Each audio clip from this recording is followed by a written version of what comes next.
Strawberry. Yes. बाबा बालानाथ जी की कथा का ये रवि फिल्म सी की तरफ से चौथा पार्ट है, एपिसोड नंबर 4। मैं रंजन कपूर हूँ और बाबा के सभी भक्तों को मेरा नमन, बाबा जी के महंतों को भी मेरा नमन। हमारे चैनल का सबसे बड़ा उद्देश्य यही है कि बाबा जी की महिमा घर घर तक पहुँचे। हमारी हार्दिक इच्छा यही है। इस काम में अगर बाबा जी के लाखों करोड़ों भक्त हमें सहयोग देंगे तो मैं उनका बहुत ही आभारी रहूँगा।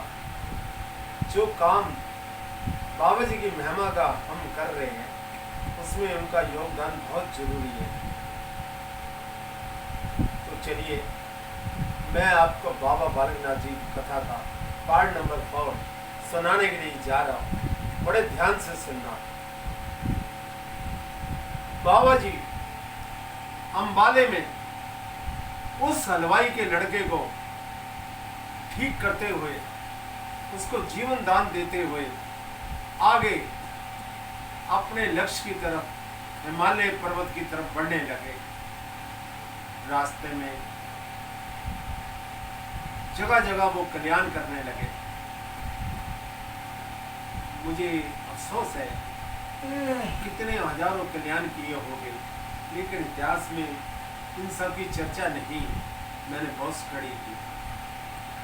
और तो अगर आपके पास कोई जानकारी हो तो हमारे चैनल को, रवि फिल्म सी को इंटीमेट कीजिए ताकि हम इस कथा को और भी रोमांचक, और भी अच्छा, और भी सुंदर बना सकें।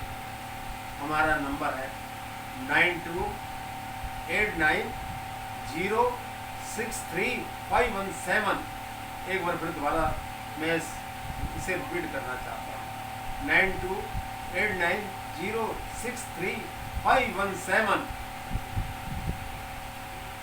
तो चलिए बाबा जी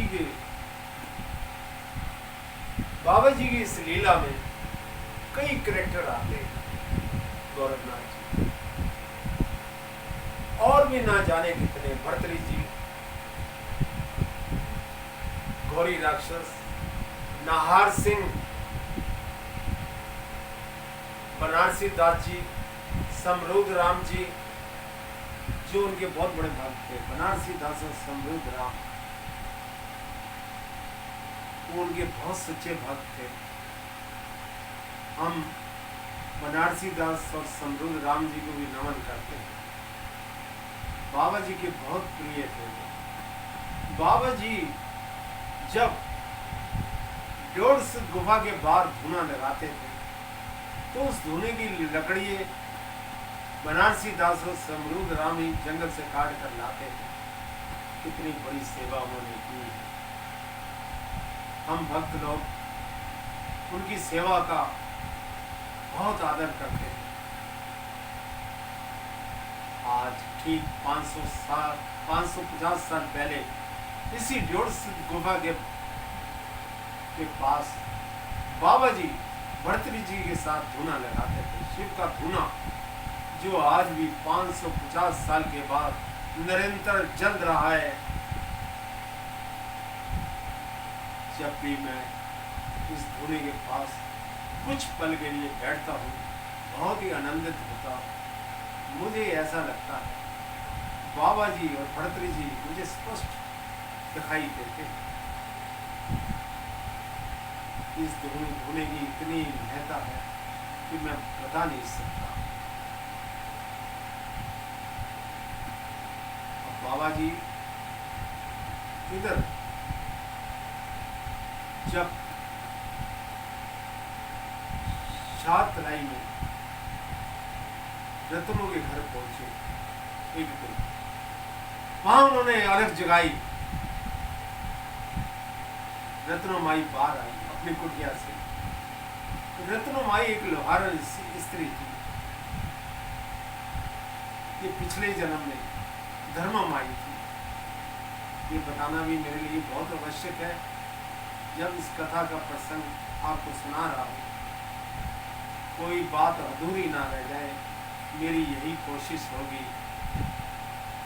भक्तों, रत्नमाई अपनी कुटिया से बाहर आती है और बड़ी अचंभत होती है। जोगी बालिक, ये उम्र तो तुम्हारी पढ़ने लिखने की थी, इस उम्र में तुमने जो क्यों धारण कर लिया? कभी ठहरो, मैं तुम्हारे लिए भिक्षा लेकर आती। तब बाबा जी बोले, नहीं माई, हम तुम्हारे यहाँ भिक्षा लेने के लिए नहीं आए, हम तो तुम्हारे यहाँ चाकरी करने के लिए आए। तुम्हारा पिछला 12 घड़ी का कर्जा चुकाने के लिए आए। रत्न बोली, जोगी बालिक, तुम्हारी ये अजीब बातें मेरी समझ में नहीं आ रही। और सुनो बालिक, मैं तो एक गरीब लुहारन हूँ, मेरी यहाँ सिर्फ 2-4 गायें हैं, मेरा गुजारा ही बहुत मुश्किल से होता है बालिक, और तुम्हारा कैसे पेट पालूंगी? माँ, इसकी तुम चिंता न करो, जो रूखी सूखी तुम खाती हो वो मैं भी खा लूंगा माँ। ठीक है बालिक, जैसी तुम्हारी इच्छा। अब बाबा जी रत्नमाई के यहाँ रहने लगे। उनका नित्य कर्म क्या था? सुबह प्रातः रत्नों की गायों को लेकर चराना जंगल में, वनखंडी के अंदर, और शाम को सूर्य अस्त होते ही घर वापस लौट आना रत्नों के यहाँ। बाबा जी क्या करते थे?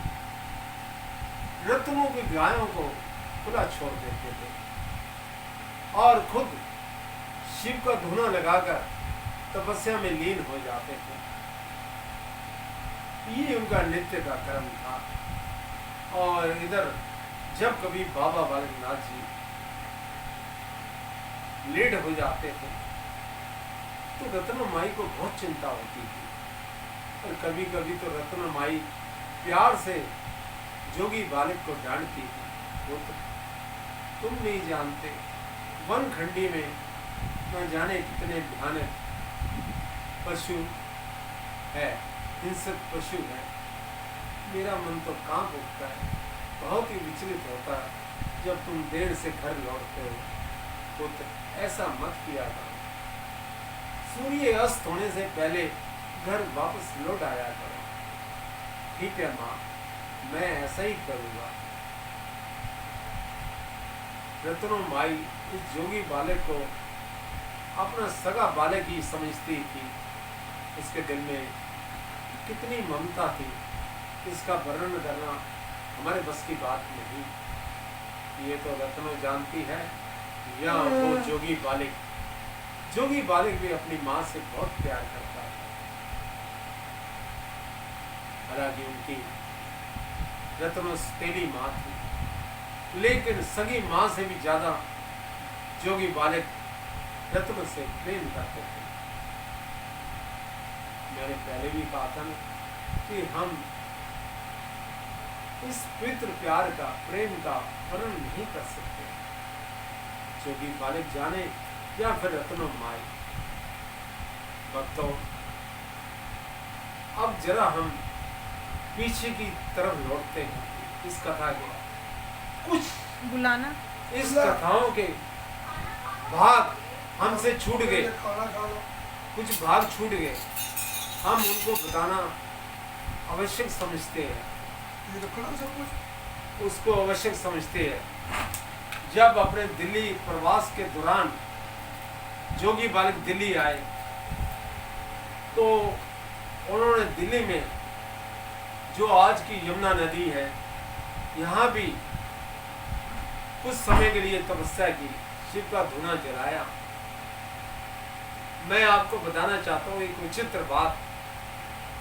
हमने बाबा बालकनाथ जी की 4 फिल्में बनाई, और उस यमुना नदी के पास एक जंगल है, हमने बार बार उसी स्थान पर शूटिंग की। ना जाने कौन सी शक्ति हमें वहाँ उस स्थान पर खींच के ले जाती थी शूटिंग करने के लिए। एक दिन मेरे एक दोस्त है, वो एक कैलेंडर लेके आए, बहुत पुराना कैलेंडर। उसमें मैंने देखा एक तरफ बाबा रामदेव राजस्थान के और दूसरी तरफ साथ ही बाबा बालकनाथ जी तपस्या कर रहे हैं।